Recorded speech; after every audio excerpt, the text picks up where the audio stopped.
Hello friend, आज के इस वीडियो में हम एक महत्वपूर्ण कहानी के बारे में बात करने वाले हैं जिसका नाम है पंचलाइट। पंचलाइट के जो लेखक हैं वो हैं फणीश्वरनाथ रेणु। तो कहानी के पहले ये बताया जाता है पंचलाइट की खरीदारी कैसे होती है। तो पंचलाइट की खरीदारी होती है तो इसमें बताया गया है कि फणीश्वरनाथ रेणु जी द्वारा रचित कहानी का सारांश इस प्रकार है। तो पंचलाइट की कहानी में ही शुरुआत दौर में ही यह बताया जाता है पंचलाइट की खरीदारी कैसे होती है। तो इसके बारे में पढ़ने वाले। तो महतो टोली के पंचों ने पिछले 15 महीनों से दंड जुर्माने के द्वारा जमा पैसों से रामनवमी के मेले में इस बार पेट्रोमैक्स का खरीदा। पेट्रोमैक्स तो गांव की भाषा में पंचलाइट कहते हैं। उसी पेट्रोमैक्स की बात हो रही है। एक तरह का पेट्रोमैक्स एक तरह का लालटेन होता है जो फिलामेंट की वजह से जलता है ना, कहते थे। तो पेट्रोमैक्स खरीदने के बाद बचे 10 रुपयों से पूजा की सामग्री खरीदी गई। पंचलाइट को देखने के लिए मोहल्ले के सभी बालक, औरत, मर्द एकत्रित हो गए और सरदार ने अपनी पत्नी को आदेश दिया जाकर पूजा पाठ का इंतजाम करें। तो पंचलाइट की खरीदारी इतना होती है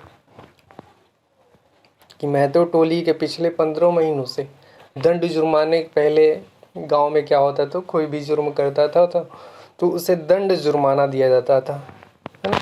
तो वही दंड जुर्मानों के पैसा इकट्ठा करके इस बार के रामनवमी के मेले में गांव के पंचों ने पेट्रोमैक्स खरीदा, जिससे गांव की भाषा में वो क्या कहते हैं,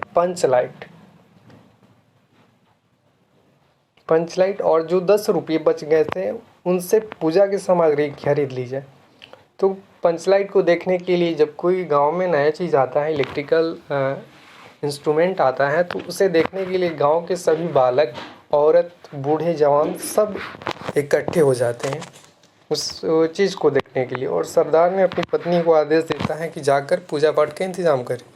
ये हो गई पंचलाइट की खरीदारी। अब बात आती है जलाने की समस्या, क्योंकि जब कोई नया चीज़, आज तक ऐसी कोई भी चीज़ नहीं हुई थी उस गांव में जिनमें जलाने बुझाने का कार्य किया गया है। अब आती है जलाने की समस्या।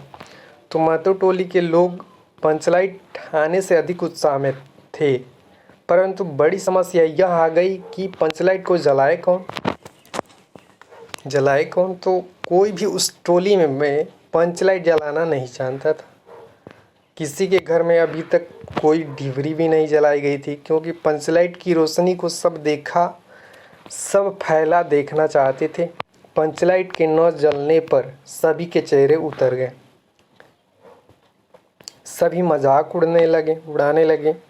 धैर्यपूर्वक सभी ने मजाक को सहन भी किया, परंतु उन सब का प्रण था कि पंचलाइट भले ही बिना जला पड़े रहे, लेकिन दूसरी टोली की मदद नहीं ली जाए। ठान इन्होंने भी रखी थी, जलाएंगे तो अपने दम पर, किसी औरों की दम पर नहीं। ये हो गई जलाने की समस्या। ठीक, अब होती है जलाने हेतु भुगत रहे गोधन की खोज। गोधन उस गांव का एक युवक था जो मुनिरी नामक स्त्री से प्रेम करता। जलाने हेतु भुगत रहे गोधन की खोज। तो मुनरी, जो कि गुलरी काकी की बेटी थी और गोधन से प्रेम करती थी, उसे पता था कि गोधन पंचलाइट जलाना जानता है, लेकिन गोधन का हुक्का पानी बंद था, यानी कि उस टोली से उनका बात चलना, जो संबंध होता है, वो टूट चुका था। तो मुनरी ने अपनी सहेली कनेली समझ गई उसने सरदार तक सूचना पहुंचाई। सभी पंचों ने सोच विचार करके बिना यह निर्णय लिया कि गोधन को बुलाया जाए और पंचलाइट को जलाया जाए, है ना। ये हो गई भुगत रहे गोधन की खोज। समस्या आ गई थी भाई, क्योंकि पंचलाइट आया था गांव में। अब उसको जलाने के लिए कोई नहीं जानता था उसका किस प्रकार जलाया जाता है पंचलाइट को। तो एक युवक था गोधा नाम का, जो उस पंचलाइट को जला सकता था, तो उसी के बारे में बात की जा रही है। गोधन द्वारा पंचलाइट को जलाया जाना। गोधन द्वारा पंचलाइट को जलाया जाना। सरदार ने छड़ीदार को भेजा पर गोधन नहीं माना। तब गुलेरी काकी गई। अब गोधन ने पंचलाइट में तेल भरा और जलाने के लिए स्प्रिट मांगी। स्प्रिट में मिलने पर गरी के तेल से जला दी। पंचलाइट जलते ही खुशी से उछल पड़े। महावीर स्वामी की जय एक गूंज में कीर्तन शुरू हो गया।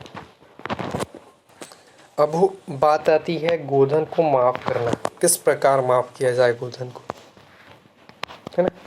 तो पंचों ने देखा कि गोधन को बड़ी होशियारी के साथ पंचलाइट को जला दिया, इसलिए गोधन के प्रति सबका दिल साफ हो गया, क्योंकि उसमें सबका दिल जीत लिया। मुनरी ने गोधन की तरफ हंसकर भरी निगाहों से देखा। सरदार ने गोधन को बड़े प्यार से पास बुलाकर कहा कि तुमने जाति की इज्जत रखी, तुम्हारा 7 गुण माफ़ है। खूब गाओ सलीमा का सलीम सलीम वाला गाना। गुलेरी काकी ने रात के खाने पर गोधन को बुलाया। एक बार फिर से मुनरी की ओर देखा। नज़र मिलते ही लज्जा से मुनरी की पलकें छूल। ये हो गया गोधन को माफ़ करना। तो कहानी के पहले ही बताया जाता है पंचलाइट की खरीदारी। उसके बाद बात आती है जलाने की समस्या।